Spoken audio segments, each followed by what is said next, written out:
मुझे शुरू से ही कुछ ठीक नहीं लग रहा था। मैंने तो तुम्हें राजस्थान उन बाबा के पास तुम्हारे भले के लिए भेजा था, और ये क्या मुसीबत आ गई। दरअसल हम उनके पास पहुंचे ही नहीं थे। रास्ते में हमारा एक्सीडेंट हो गया था और हम वहीं से वापस आ गए। हे भगवान, मुझे लगता है वहीं से कुछ हुआ है, क्योंकि तुम्हारी दादी मुझे बोलती थी कि जब से रमा राजस्थान से आई है तभी से बदली बदली है। हमें वहाँ के लिए अभी के अभी निकलना होगा। हाँ, आप ठीक बोल रही हो।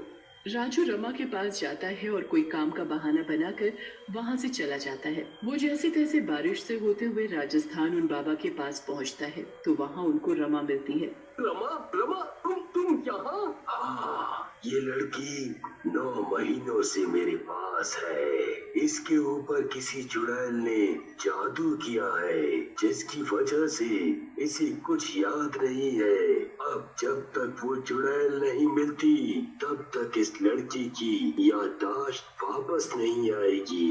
ये मेरी पत्नी है बाबा, और इसकी जगह एक चुड़ैल मेरे घर में मेरी बीवी बनकर 9 महीने से रह रही है। राजू शुरू से सारी बात बाबा को बताता है। बाबा उसी वक्त राजू के घर जाते हैं। वो पूरे घर को गोला मार देते हैं और चुड़ैल को अपने कब्जे में करते हैं।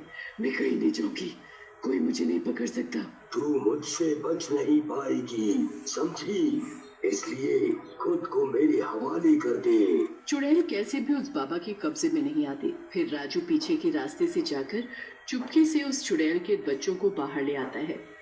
मेरे बच्चे, मुझे मेरे बच्चे वापस करो, मुझे मेरे बच्चे वापस चाहिए, वरना अच्छा नहीं होगा। तुम एक चुड़ैल हो और तुम अपना खून पिलाकर इन बच्चों को शैतान बनाना चाहती हो।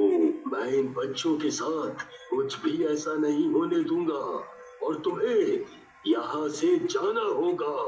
नहीं नहीं नहीं, मैं कहीं नहीं जाऊंगी। बाबा अपने झोले से एक छोटी सी बोतल निकालते हैं और मंत्र पढ़ने लगते हैं। चुड़ैल बहुत चीखती चिल्लाती है, पर बाबा की शक्ति उस वक्त उस चुड़ैल की शक्ति से ज्यादा होती है, क्योंकि चुड़ैल के 10 बच्चे उस बाबा के पास होते हैं। बाबा उस चुड़ैल को बोतल में बंद कर लेता है। चुड़ैल के बंद होते ही रमा के ऊपर से चुड़ैल का जादू खत्म हो जाता है और उसे सब कुछ याद आ जाता है। अब तुम्हें चिंता करने की कोई जरूरत नहीं। इस चुड़ैल को मैं अपने साथ ले जा रहा हूँ। तुम दोनों अब इन 10 बच्चों के साथ खुश रहना। और हाँ, इन बच्चों को बेशक एक चुड़ैल ने जन्म दिया है, पर ये अभी इंसान है, क्योंकि इनके शैतान बनने से पहले ही मैंने चुड़ैल को कैद कर लिया है। बाबा उस चुड़ैल को अपने साथ ले जाते हैं। राजू रमा को सारी बात बताता है। राजू और रमा उन बच्चों को खूब